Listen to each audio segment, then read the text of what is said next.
Commentaire de Charles Andrew Coates, sur le livre de l'Apocalypse de Jean. Chapitre 20. Nous arrivons maintenant aux dernières étapes de l'histoire de ce monde. Satan est lié. Chapitre 20, verset 2. Les saints qui ont souffert, ou qui ont été martyrisés sont récompensés, en ce qu'ils vivent et règnent avec Christ 1000 ans. Verset 4. Puis vient le déchaînement final du mal, lorsque Satan est libéré, suivi de son renversement complet par la puissance divine. Versets 7 et 10. Et enfin, le grand trône blanc sera dressé dans l'éternité, pour le jugement de ceux qui sont morts dans leurs péchés. Verset 11. Satan est l'être maléfique qui a été dans l'ombre, le principal instigateur, tout au long de l'histoire de la perversité humaine. Mais après le jugement de ces deux principaux agents, la bête et le faux prophète, il sera lié pour 1000 ans. Les différents noms qui lui sont attribués ici, indiquent les divers caractères sous lesquels il a agi. En tant que dragon, il a essayé de détruire l'enfant mâle, et la femme qu'il avait portée, de même que le résidu de sa semence. Apocalypse chapitre 12. Sous ce même titre, il a cherché à usurper les droits de Christ, relativement au royaume. Le serpent ancien nous ramène au jardin d'Éden, et le révèle comme le grand séducteur, le trompeur, celui qui s'est éveillé et flatté les désirs des hommes, pour mieux les dominer. Genèse chapitre 3, versets 1 à 5. Ensuite, le diable est le grand diffamateur, le calomniateur, celui qui à travers tous les âges, a diffamé Dieu auprès de sa pauvre créature déchue, et qui a toujours été l'accusateur des frères. Apocalypse chapitre 12, verset 10. Satan est l'adversaire, celui qui s'est toujours opposé aux œuvres de Dieu, cherchant à y mettre un empêchement, selon toute la mesure de son pouvoir. Quoi que Dieu ait fait, Satan y a résisté et l'a combattu, soit dans le monde, soit parmi le peuple de Dieu. Il n'y a guère de tromperie plus grande, que celle de voir le serpent persuader les hommes, de son inexistence. Ceux qui nient la personnalité du diable, sont eux-mêmes des exemples de sa capacité à tromper. Mais le temps approche, où toutes ces activités cesseront. Satan sera enchaîné, et jeté dans l'abîme. Et je vis des trônes, et ils étaient assis dessus. Apocalypse chapitre 20, verset 4. Quel contraste saisissant.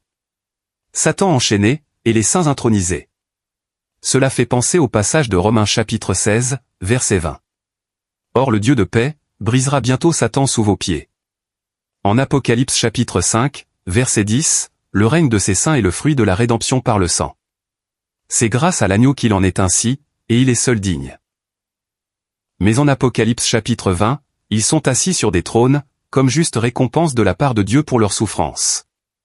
Ils sont estimés dignes du royaume de Dieu, car ils ont été décapités pour le témoignage de Jésus, et pour la parole de Dieu.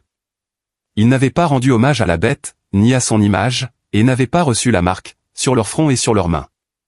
Chapitre 20, verset 4.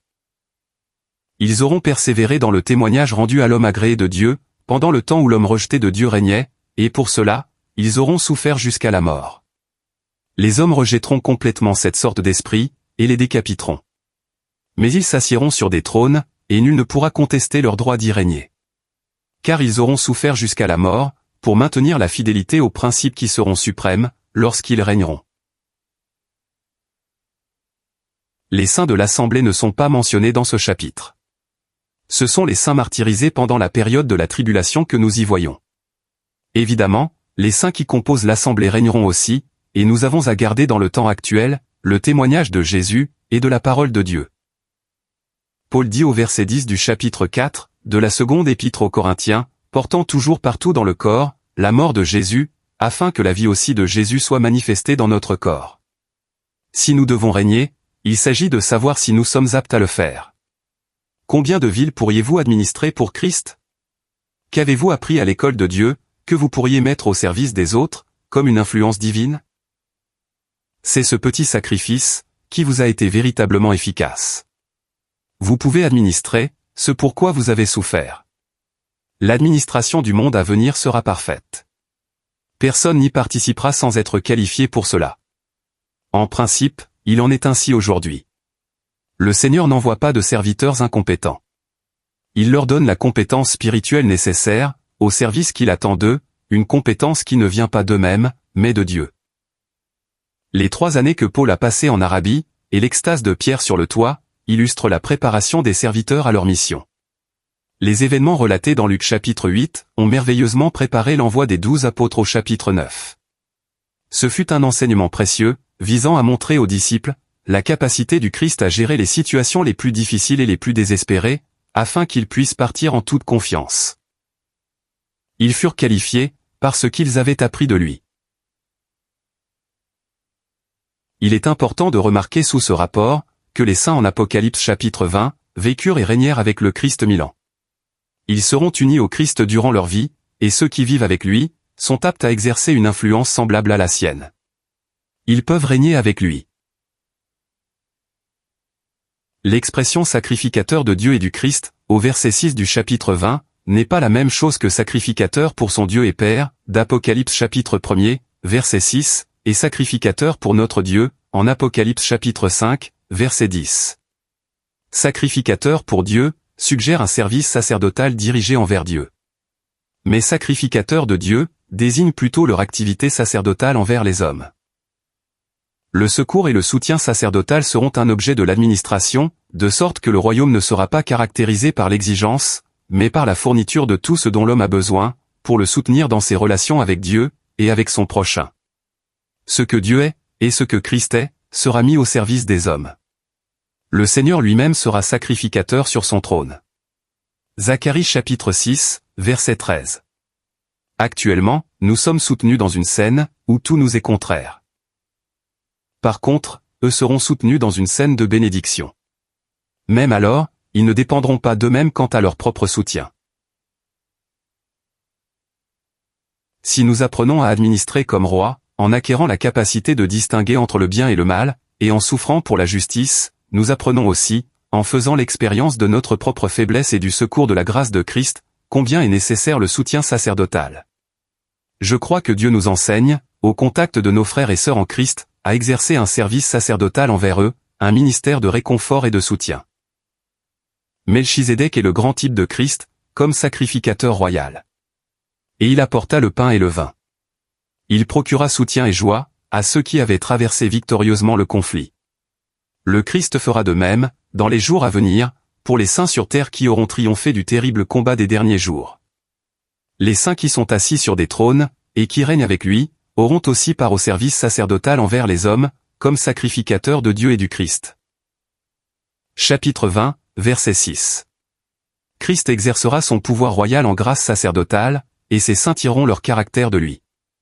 Nous apprenons maintenant, dans nos relations les uns avec les autres, comment exercer une influence divine et spirituelle sur les autres. C'est là le principe de régner. Mais nous apprenons aussi à soutenir tout ce qui vient de Dieu et du Christ, en ses saints, et c'est le côté sacerdotal. Tout cela nous prépare à la place que nous occuperons dans le monde à venir.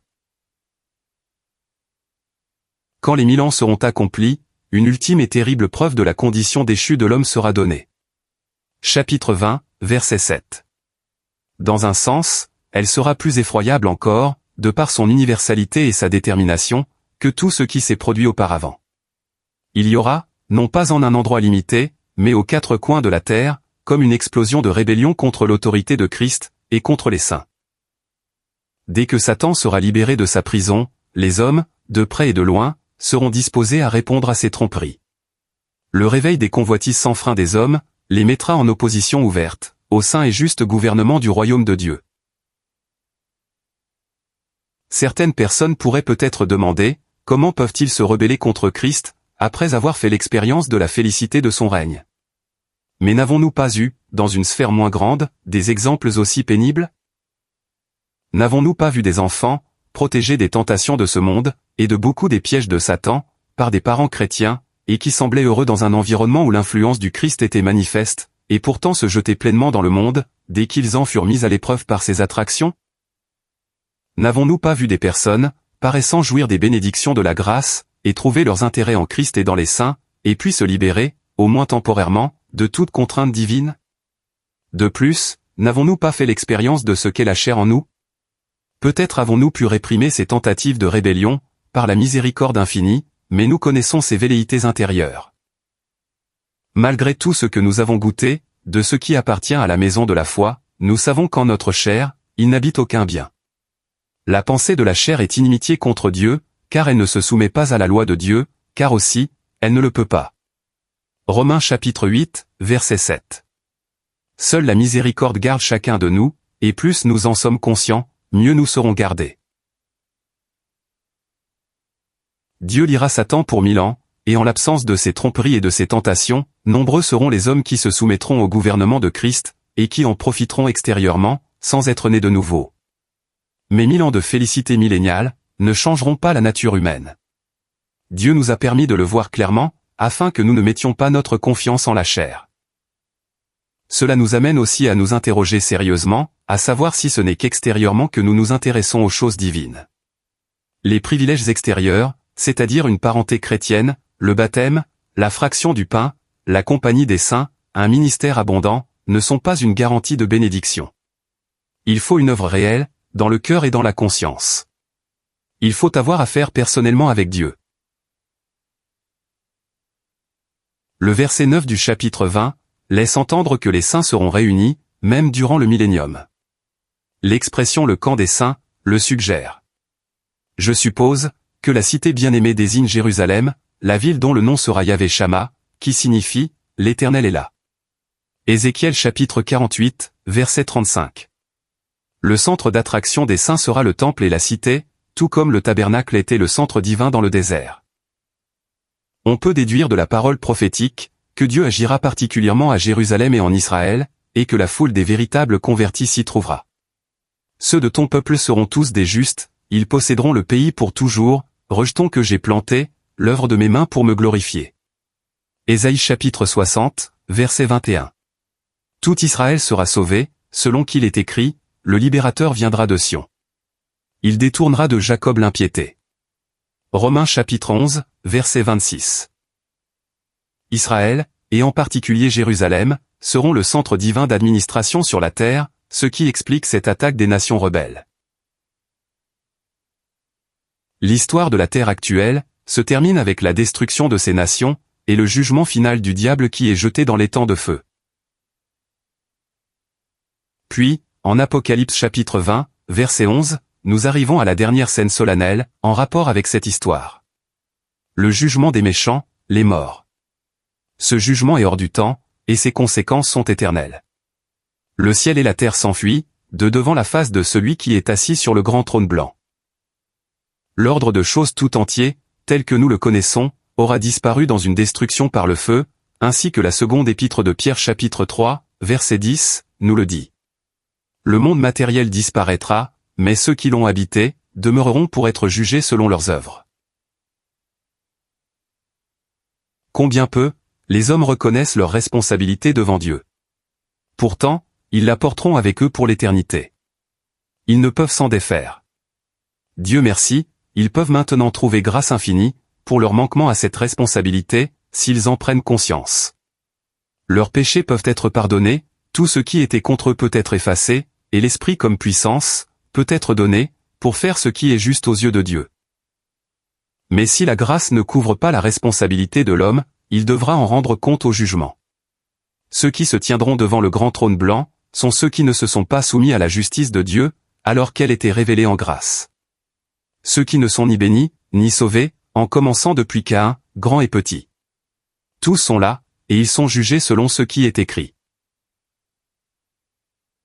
Les livres du verset 12 indiquent que tout a été inscrit avec méthode et précision. Il y a aussi un autre livre, un livre très différent, le livre de vie. Mais nous ne lisons rien ici, du jugement de ceux dont les noms sont dans ce livre. Ce sont ceux, dont les noms ne s'y trouvent pas, qui sont jugés. Les saints qui sont morts, ne seront nullement soumis à ce jugement. Ils auront été ressuscités, et auront régné avec Christ 1000 ans, quand ce jugement aura lieu. La première résurrection du verset 6, est celle dont il est dit, « Bienheureux et saint celui qui y a part ». Mais le reste des morts, ne vécut pas jusqu'à ce que les 1000 ans fussent accomplis. Verset 5. Ils furent jugés chacun selon leurs œuvres. Apocalypse chapitre 20, verset 12. Les petits comme les grands s'y trouvent. La mer, la mort, et le Hadès rendent les morts qui sont en eux. Et le verdict est le suivant. Si quelqu'un n'était pas trouvé inscrit dans le livre de vie, il était jeté dans les temps de feu. Verset 15. On insiste toujours sur les qualités morales de ceux dont les noms sont dans le livre de vie. Par exemple, ce sont les compagnons d'œuvre, dont Paul dit en Philippiens chapitre 4, verset 3, que leurs noms sont dans le livre de vie. C'étaient des personnes, engagées dans le même genre de travaux que lui. En Apocalypse chapitre 3, verset 5, c'est celui qui vaincra, dont le nom ne sera pas effacé du livre de vie. Ceux qui s'y trouvent, sont ceux qui ne s'étonnent pas de la bête, et ne l'adorent pas. Ce sont les pécheurs qui sont effacés de ce livre, comme le suggère Exode chapitre 32, versets 32 et 33, et le psaume 69, verset 28. L'idée d'une moralité agréable à Dieu est indissociable de l'inscription dans le livre de vie. Les personnes dont les noms sont écrits dans le livre de vie ne persévèrent pas dans les mauvaises œuvres, pour lesquelles les hommes sont amenés en jugement. Les Saintes Écritures traitent, en quelques mots très simples, de ces épouvantables et éternelles réalités. Nul ne cherche à les rendre impressionnantes, en insistant sur leur gravité, et ce fait est bien digne de Dieu. Dieu parle, et il n'a pas à le faire avec emphase. Ces paroles solennelles sont laissées à la conscience des hommes. Pas le moindre rayon de lumière ou d'espoir ne luira pendant la longue nuit noire de l'éternité, pour ceux qui meurent dans leurs péchés. Connaissant donc combien le Seigneur doit être craint, nous persuadons les hommes. 2 Corinthiens chapitre 5, verset 11. Paul avait un sentiment profond, de la solennité du jour, où il faudra rendre compte à Dieu.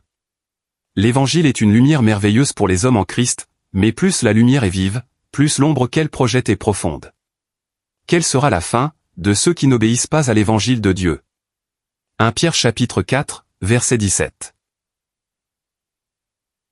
La mort et le Hadès furent jetés dans les temps de feu. Verset 14.